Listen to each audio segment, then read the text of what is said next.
Less is more. Eliminate the 6 dressing that you want to make. Eliminate the 6 type of chicken that you want to add to the menu. Nobody cares. Anticipate your guests' needs. This is really the heart of hospitality. When you're focused on trying to impress people, you can overspend, you can overextend yourself, you have zero boundaries because they're 2 different things.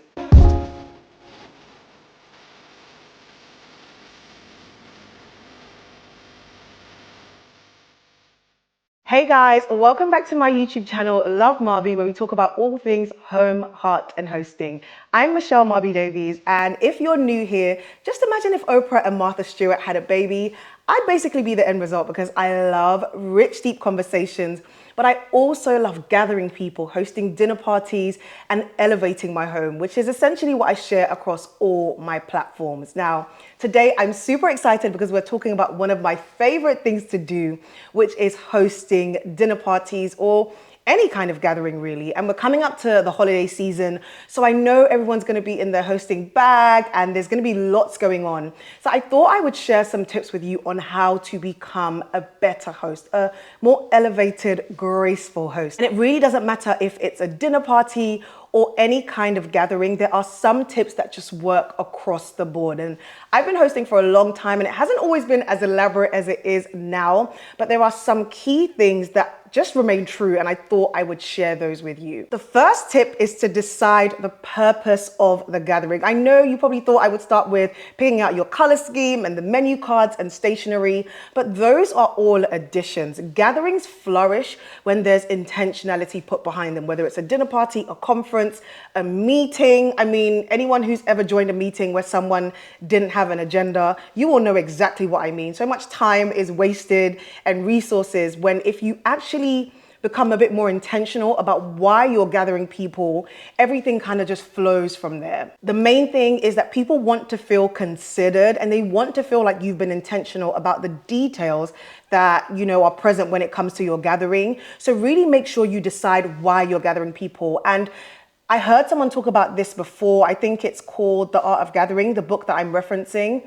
And I think she mentioned that sometimes we think that the purpose of the gathering is the same as the theme. It's not. The purpose of the gathering is not a safari theme. Like, it's not the theme that you choose your decorations around. It's why you are bringing people together.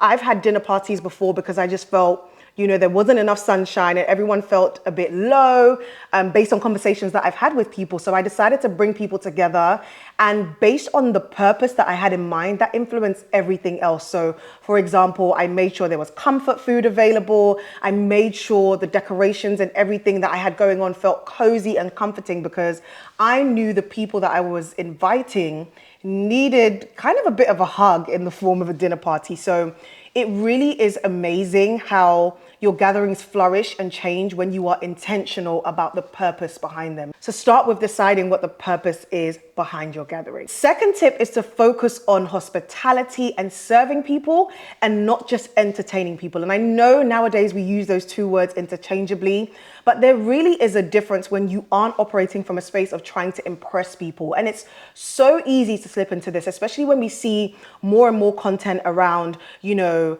entertaining and being an effortless host and doing the most, and things become more elaborate and more grand. But really, you don't want to be operating out of a space of trying to impress anyone, especially in your own home. Like, please, you don't need to be trying to impress people in your own home. And I feel like your heart posture or the way you approach things can really have a huge impact on, you know, how much you enjoy things or how much other people even enjoy things as well when they're in your space. I feel like when you're focused on impressing people or entertaining or putting on a show, you can overextend yourself. That's when you begin to spend. And I feel like this applies, you know, across all areas of life. When you're focused on trying to impress people, you can overspend, you can overextend yourself, you have zero boundaries because they're 2 different things. When it comes to gathering people, try and focus more on how you can serve them, how you can anticipate their needs. Come from a space of hospitality. My key thing that I always think about is you never know what people are coming into your space with. And I think that's the same whether you're organizing a gala, a dinner party, an event, a conference. You don't know what people are bringing into your space emotionally. Some people are going through a bereavement and they haven't said anything. Some people, it's the anniversary of something sad for them. Some people are going through a separation, a divorce. Like, I know this all sounds really grim and really heavy, but it's so key and it's so important. That's why sometimes even in a storefront or at an event, even in churches sometimes, the person that greets you at the door, the first point of contact you have, plays such a huge role in your experience or in the experience of the people that you're inviting, because you really don't know what people are coming into your space with. So I would just say, focus on how you can bring light to people's lives, how you can serve people, and don't fixate on how to make everything perfect. Because I feel like when you focus on entertaining and impressing people, you have this standard or this bar of perfection, and usually most times it's unattainable, and the perfectionist in you will keep moving that bar further and further and further, and you can never really reach it. So focus on serving and hosting and not entertaining. The third thing is to anticipate your guests' needs. This is really the heart of hospitality and hosting people. You want to anticipate their needs and try to meet them. Try to reverse engineer. And I do this even when I'm hosting larger events. For example, with my event tables and tails, I always try to reverse engineer and think about what people are going to experience from the moment they walk into the doors to when they are sat down, right? So I think about who's going to greet them at the door, what they're going to smell when they walk in, and even when it comes to your home and for a dinner party, try and think, are the high traffic areas in your home clean? The toilets, the hallway, the entryway, for coat closets, if it's in the winter, is there enough space for people to hang up their coats? Where will people hang up their coats? What kind of questions will they ask you? How can you anticipate those needs and meet those needs without people always having to come to ask you directly? So a great example of this is knowing that people are probably going to ask you for your Wi-Fi password all the time. A simple hack is to print an A4 sheet of paper with the name of your Wi-Fi and the password and put it up somewhere so that they don't have to constantly ask you for this, and you can have more headspace and more of your energy reserved for other things that you actually need to do. So anticipate your guests' needs, reverse engineer the night. Sometimes it helps to just even sit down and just, daydream about what people are going to experience when they walk into your space. And this is such a great hack for making sure that your guest needs are met. A bonus point is to use the 5 senses. So this is something that I've shared previously. When you're hosting any kind of gathering, try to use the framework of the 5 senses. So what are people going to see? What are they going to smell? What are they going to touch? What are they going to hear? And what are they going to taste? That is the framework that you can use for any kind of event. When it comes to what they're going to see, maybe think about whether your space is tidy, maybe some extra, touches that you can add when it comes to greenery, flowers. Those are things that people are going to take in visually, and it will have an impact on how they enjoy your gathering. What are they going to smell? Does your space smell fresh? Does it smell clean? Do you want to have a signature scent? Does it smell less than pleasant? Do you need to figure out a way to deodorize the space? What are they going to touch? You can even figure out things like making sure, it's a sensory experience when it comes to stationery on the tables, for example, things that they can touch and enjoy throughout the night, right? And you just keep going on and working through those 5 senses and making sure that you're anticipating what your guest experience is going to be like. Tip number 4, and I am talking to all of us who sometimes underestimate how long things take, is to give yourself more time than you think you will need. This is the rule of thumb, whether it comes to event management, project management, anything. I don't care who you are and what you do, things always take longer than you've planned in your mind. Because sometimes when you do things so often, you're kind of like, oh, it's just gonna take 20 minutes. Oh, it's just gonna take 5 minutes. But if you actually did a time audit, whether it's your 9 to 5, whether it's a project that you're working on, whether it's hosting a dinner party, you will realize in your mind, it takes 15 minutes to prep your meats, but really in reality, it takes 45, right? So give yourself more time than you think you will need and start earlier than you think you should. For me, I am still working on this, but sometimes what works really well is making sure I've done my groceries 2 days before or a day before, making sure that I've unpacked everything, making sure that I start with the things that are going to take the longest. So maybe your desserts, if you're roasting a turkey, start with that at the top of the day. Things will take longer than you think they actually will, so you want to allocate as much time for that as possible. Tip number 5 is to eliminate things from the menu. Less is more. Eliminate that dish that you've never made before and you want to add. Eliminate the 6 dressing that you want to make. Eliminate the 6 type of chicken that you want to add to the menu. Nobody cares. Nobody cares. No one is going to notice. Take off more. I know this is the rule of thumb even when it comes to decorating a space. When it comes to many things in life, it's about knowing when to stop. It's about knowing what you need to remove. Even when you're decorating a room, sometimes you don't need that one additional piece. Even when it comes to an outfit, sometimes it looks better by the time you've taken off that one extra thing that you thought, okay, I can't live without. And it's the same for when you're hosting. You give yourself so much stress and so much more work when you keep adding things to the menu and you become burnt out and you become tired and you aren't the kind of host that people want to be around. And I'm speaking to myself, this is something I need to work on. Eliminate more. Take more things off the menu. Okay? I know for so many of us, it's a way of showing love when we cook for people and we do things and we make another floral arrangement.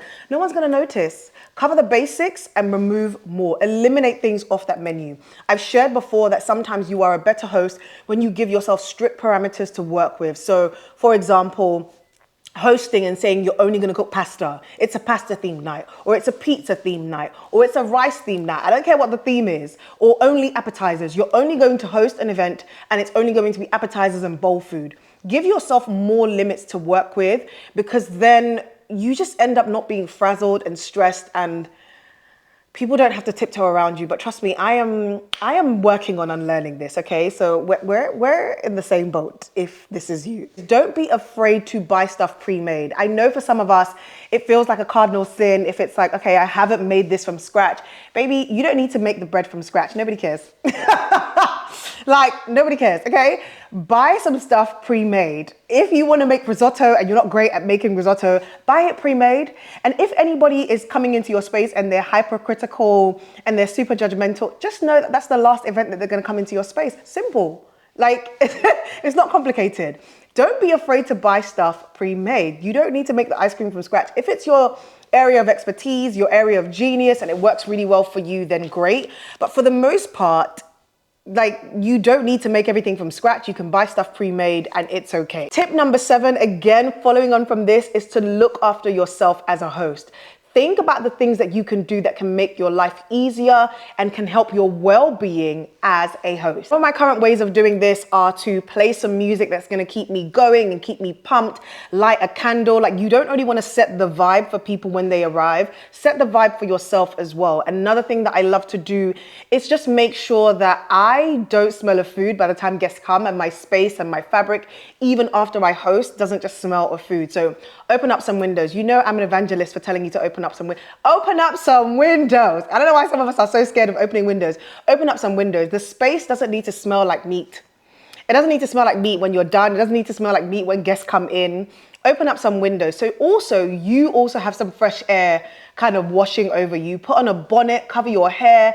Your hair doesn't need to smell like fried rice because you've been hosting. I know it's a labor of love, but we don't want to hug you at the door and it's just plantain and fish in your hair, okay? Like, put on a bonnet, tie your hair up, put on a shower cap if you need extra protection, wear something that you're going to change out of. Do not cook in the same clothes that you're going to welcome guests in. We don't want to hug you and be smelling fried fish.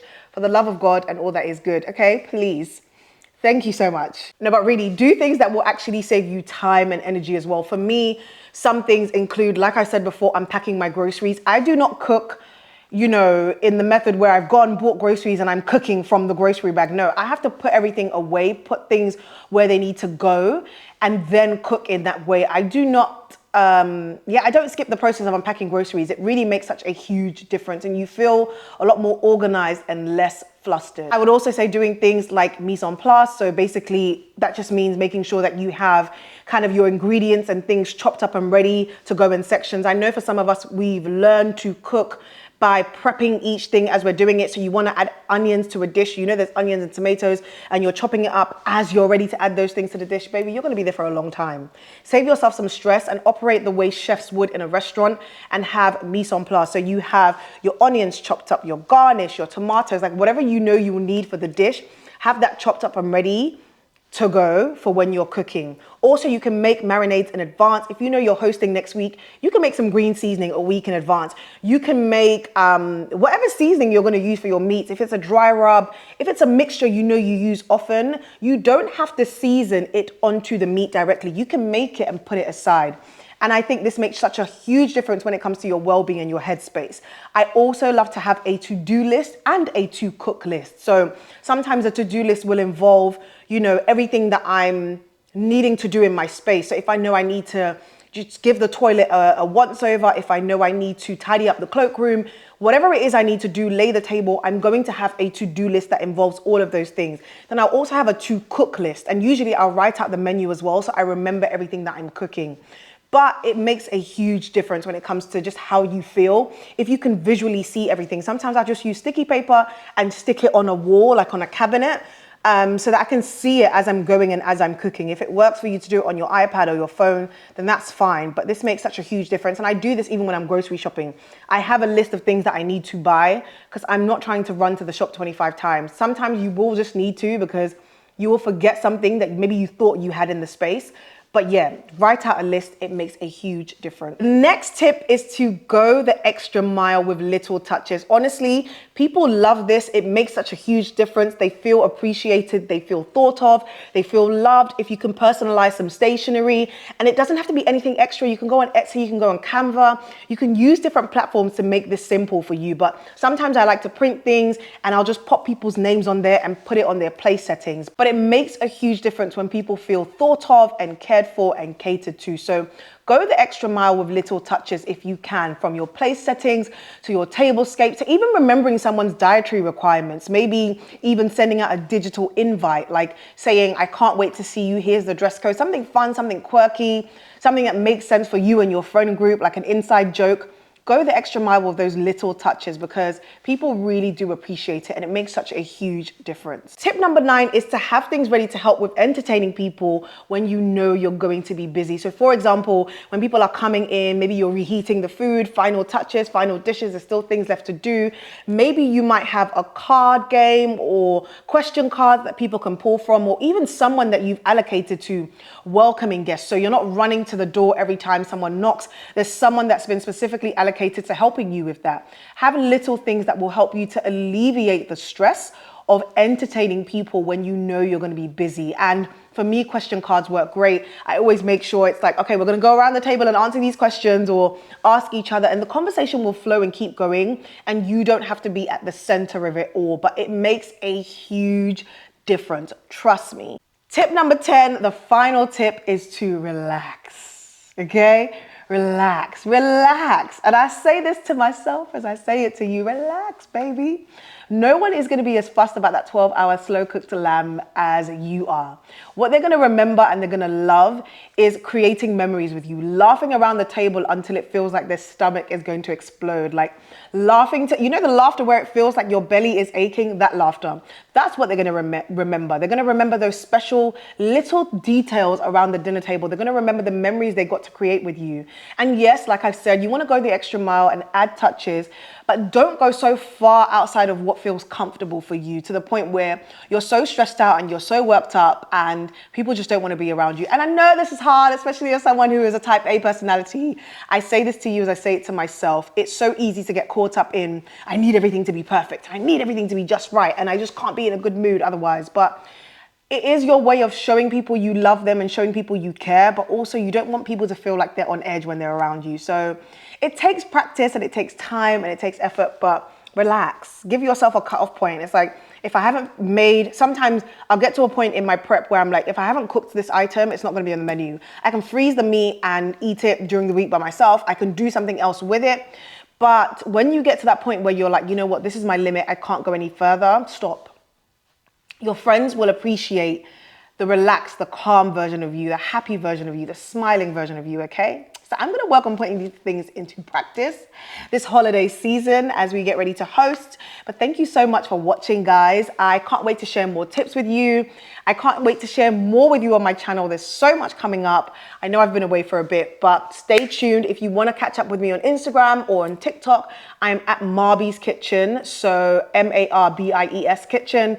And I can't wait to see you guys over there as well. But thank you so much for watching. And until next time, bye. Okay, girl, we are done. D-O-N-E done.